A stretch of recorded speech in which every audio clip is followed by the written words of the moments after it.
Muy bien. Buenos días, tardes. Vamos a terminar el congreso antes del acto de clausura, lógicamente la conferencia, que en este caso va a estar impartida por Sami Nair. Sami Nair es el tópico, no necesita presentación, pero nosotros sí necesitamos presentarlos para presumir del nivel de nuestros ponentes. Entonces, él es doctor en Letras y Ciencias Humanas, en Filosofía Política, tiene el diploma de altos estudios en la Universidad de París, y aquí en España es fundamentalmente conocido tanto por sus trabajos en prensa, es columnista habitual del diario El País, también escribe en otros medios españoles, y después también por sus colaboraciones con la Universidad Pablo Olavide. Él es profesor de la Pablo Olavide, además es director del Centro Mediterráneo Andalusí de esa universidad, y al tiempo es catedrático de Ciencias Políticas en el Instituto de Estudios Europeos de la Universidad París VIII y consejero de Estado francés. Además, director científico del Instituto de Estudios y de Investigación Europa-Mediterráneo.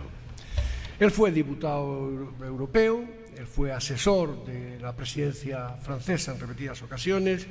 es profesor invitado de múltiples universidades en Europa y en América Latina, y tiene multitud de obra escrita. Entre sus libros, más de 25, fundamentalmente destacan los que se ocupan de los movimientos migratorios, de la multiculturalidad, de los problemas de integración y de la sociología política. Él me decía,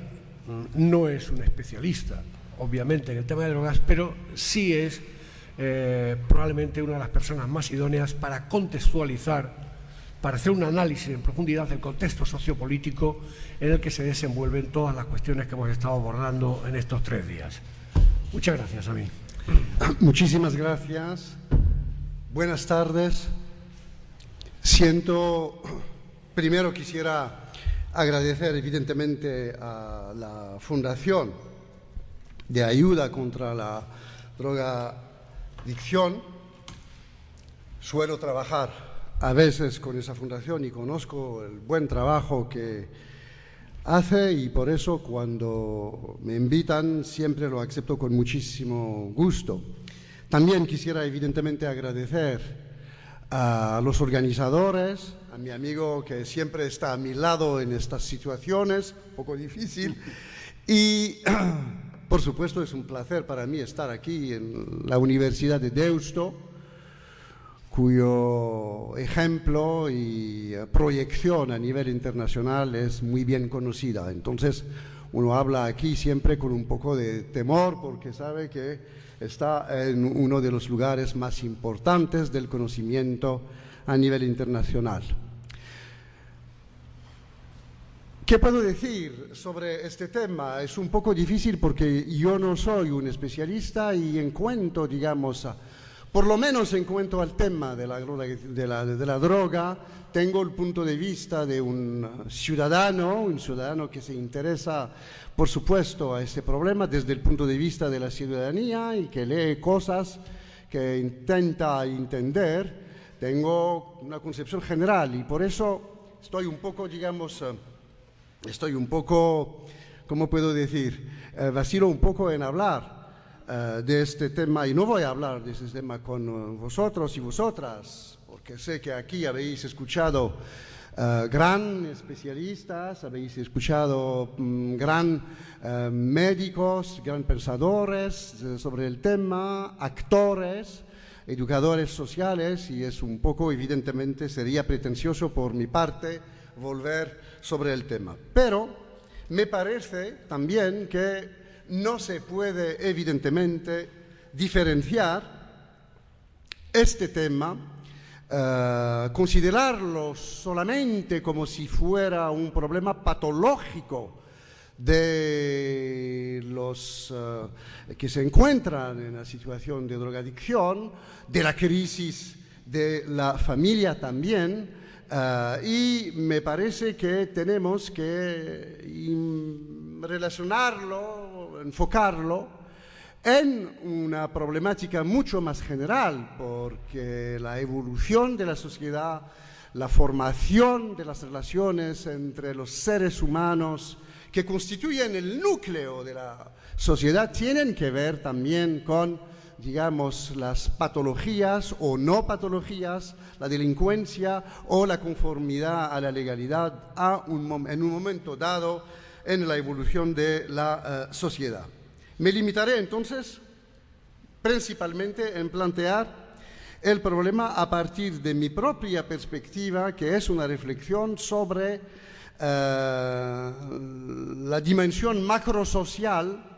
de nuestro mundo, de nuestra sociedad, y sobre las transformaciones que esta dimensión macrosocial puede tener en cuanto al comportamiento microsocial, en cuanto al comportamiento de los individuos dentro de una sociedad dada, en un momento dado de la sociedad. Por supuesto, no se trata de una mirada abstracta, se trata más bien de un intento de reflexionar sobre esa evolución a partir de las relaciones de fuerzas, a partir de las relaciones que componen hoy el vínculo social. Creo que podemos afirmar, sin equivocarse, que hemos vivido estas últimas décadas una profunda revolución del vínculo social. Revolución del vínculo social que explica lo que pasa con la actual crisis económica, las consecuencias generalizadas en términos, digamos, de desestructuración del vínculo social, consecuencias muy bien conocidas hoy, o sea, el paro, la precariedad generalizada para las nuevas generaciones, las dificultades de la movilidad social, sobre todo la movilidad social ascendente, o sea, la que permite a los individuos, después de haber estudiado, ocupado un puesto, conseguir el cambio social. Por otro lado, los efectos de la crisis que provocan hoy en día la desestructuración de los servicios públicos y el auge de las desigualdades entre lo que podemos llamar integrados y marginados. El superpoder también es una realidad de nuestro tiempo, el superpoder de los medios, que sean los medios de comunicaciones o los medios financieros, incluso los medios políticos, todos estos efectos se pusieron en marcha en realidad sobre el hilo de esa revolución de estos 30 últimos años. Y podemos decir que esa evolución se llevó a cabo, y lo digo pesando mis palabras, por medio, a la vez de los medios, grandes medios financieros, los medios políticos, los grandes partidos políticos y los medios de comunicaciones, que son fundamentalmente los tres actores fundamentales para entender lo que está pasando en nuestra sociedad. Evidentemente no digo que se trata de un complot, porque cada uno sabe que la sociedad no es un órgano homogéneo con un secretariado político, económico y mediático que decide las grandes orientaciones y que obliga a todo el mundo. Es más bien algo mucho más informal, mucho más irracional, pero al fin y al cabo llegan al mismo proyecto porque fundamentalmente comparten, y lo voy a demostrar sobre uno o dos puntos, los mismos valores, los mismos puntos de vista. Digo solo entonces que el sistema globalizado, el sistema en el que estamos a nivel macrosocial y macroeconómico, funciona con la unificación y no quiero utilizar la palabra complicidad, con la unificación relativa de estos polos de poder, que son en realidad lo más importante en nuestra sociedad, cuyo nombre queda por definir. Porque antes, cuando se hablaba de nuestra sociedad, hace unos 30 o 40 años, se hablaba muy fácilmente de una sociedad capitalista, por ejemplo, o de una sociedad socialista, también, a un momento de nuestra historia, y ahora se habla solo de la sociedad,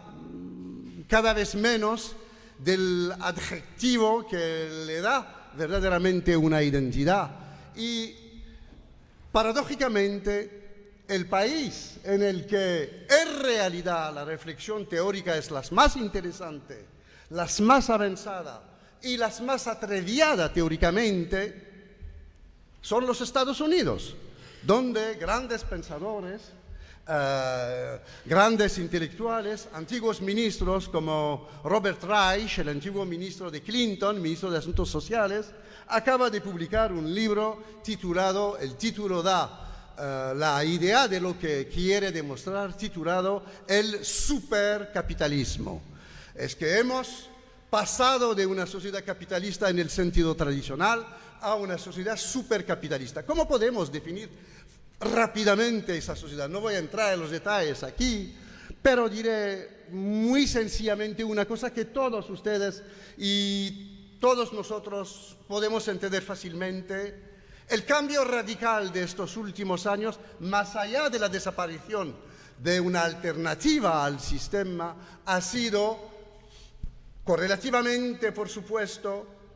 la mercantilización generalizada de todos los espacios de la sociedad, de todas las esferas de la sociedad. Incluso las familias cada vez más obedecen o reaccionan a procesos de mercantilización dentro de la misma familia, y no solamente por los problemas tradicionales de herencia, etcétera, etcétera, sino que fundamentalmente el comportamiento de los individuos dentro de la misma sociedad tiene que ver con ese proceso generalizado de mercantilización. Evidentemente, Robert Reich no ha inventado nada, observa lo que un gran teórico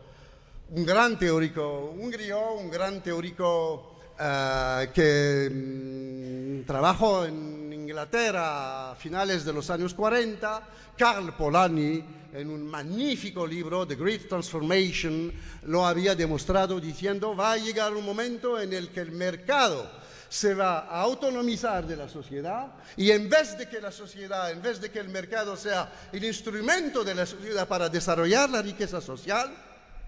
entraremos en una civilización nueva en la que la sociedad va a hacer el medio del mercado. Y esa autonomización, tal y como Frankenstein, se va a volver en realidad en contra de la humanidad y de la humanización de las relaciones sociales. Robert Reich, evidentemente, retomó esa problemática y hizo un análisis absolutamente muy convincente y muy fuerte, un exministro de Clinton que se radicalizó intelectualmente para, dar a entender lo que es esa globalización, más allá de la dimensión financiera, más allá de la dimensión económica, más allá de la dimensión ideológica. Es el carácter fundamental, de esta sociedad. Desde el punto de vista pragmático, y por lo que se refiere a nuestro tema, el tema de la socialización, yo diría que esquematizando a ultranza, porque necesitamos modelos esquemáticos para entender la realidad, esquematizando a ultranza, diré que el contenido de esa revolución, porque se trata de una revolución y no únicamente de una mutación, el contenido de esa revolución ha sido el pasaje de una sociedad basada en la socialidad o en la socialización colectiva, a través, a menudo, del papel cohesivo de las políticas públicas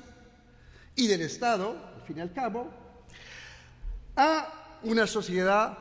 fundada, basada, arraigada en adelante en la socialización,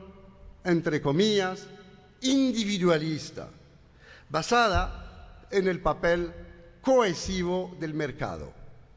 Es el contenido fundamental, en mi opinión, de esa revolución. Hemos pasado de una época en la que los instrumentos públicos, no controlando, pero negociando de manera permanente con el mercado,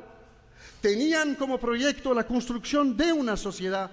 de una socialización colectiva, con políticas públicas para dar y para permitir a todos los sujetos sociales entrar en competencia, más o menos igual,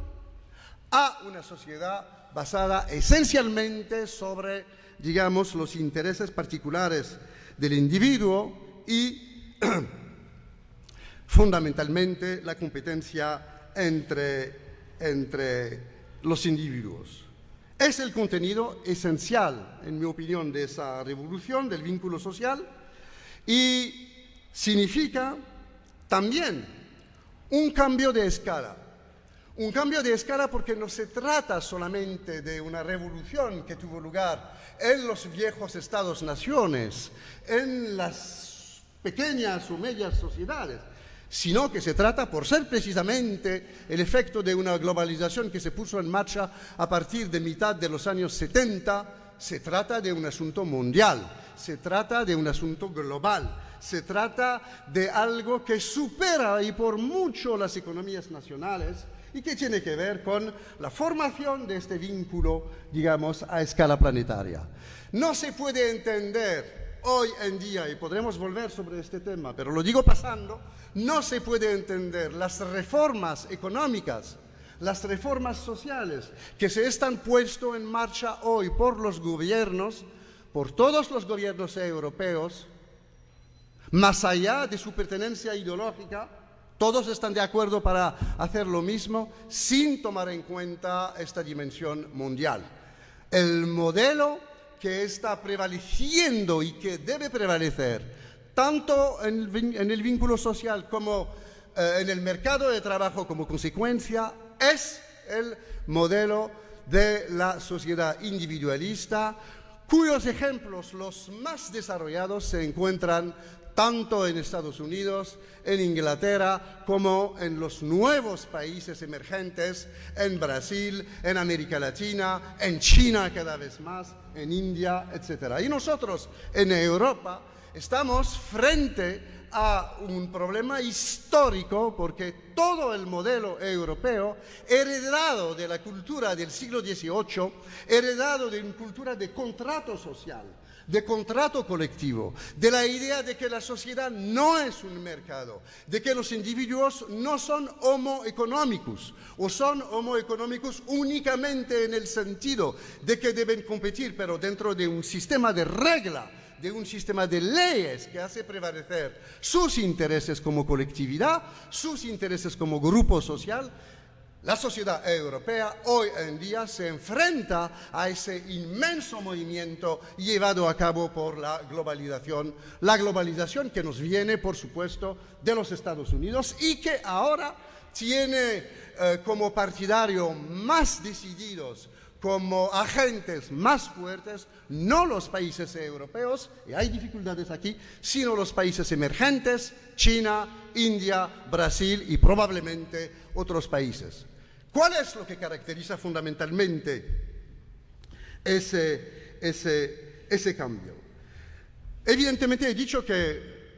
es el mercado que es el vector de socialización. Y a partir de ahí, evidentemente, surgen nuevas formas de socialización y de desocialización dentro de las sociedades. Podemos decir que las relaciones entre las estructuras primarias de socialización, familia, escuela, secundarias, inserción profesional, inserción en los valores de fondo de la sociedad, etc., se ven afectadas por ese cambio de la estructura global. los comportamientos, las ideologías, la visión del mundo de cada uno, las relaciones entre grupos cambian radicalmente por ese proceso. Y la ideología dominante en todas partes, como si tuviéramos que dar la razón y toda la razón a Herbert Marcuse, que escribió un libro profético en 1967 sobre este tema, el hombre unidimensional, como si tuviéramos que darle la razón con 40 años, 50 años casi, más de 40 años. Después, la única función, la única ideología dominante es la adaptación. La adaptación del sistema económico nacional al sistema económico internacional, la adaptación de los individuos a la nueva suerte que es la suya ahora, la precariedad, el paro, la imposibilidad de elaborar un futuro digno para ellos y para su familia. Esa ideología de la adaptación la hemos nosotros llamado en los años 90 el pensamiento único. El pensamiento único porque significaba que no había otra alternativa. Y el discurso de los poderes políticos, tanto como de los medios de comunicaciones, consistía en decir no hay alternativa. Sabéis que el Fondo Monetario Internacional, que impuso esa problemática, tenía una palabra que todos los países emergentes y del tercer mundo, sobre todo el ex tercer mundo, los países pobres, conocían cuando veían llegar los altos funcionarios del Fondo Monetario Internacional con sus maletas automáticas, ponían su nombre y decían solamente siempre la misma cosa: China. China, there is no alternative. No hay alternancia, no se puede elegir otro camino. Y ya estamos, hemos entrado en el camino y hemos desembocado en una de las crisis las más importantes de la historia del capitalismo y no solamente del siglo XX. Porque hemos pensado, hemos aceptado por lo menos, la ideología dominante a la adaptación que consistía en decir el mercado puede gestionar la sociedad. Porque los individuos se comportan como sujetos racionales económicos. Incluso hemos tenido teóricos de sociología en Estados Unidos y en Francia sobre todo, desarrollando lo que ellos llamaban el metodologismo individualista. Y los individuos que no entraban, digamos, en estos canales eran considerados como o irracionales o drogados probablemente o, digamos, peligrosos por lo menos. Es que se trata de algo mucho más profundo y que ha cambiado la sociedad. A ver, ahora, ¿cómo podemos, digamos, definir este modelo cuyas características son bastante bien conocidas? ¿Cuál es su vector? El vector del modelo de la integración por el mercado es que el modelo social está basado en la competencia generalizada de los sujetos sociales. Es muy importante, me parece, para vosotros. Voy a intentar explicarlo.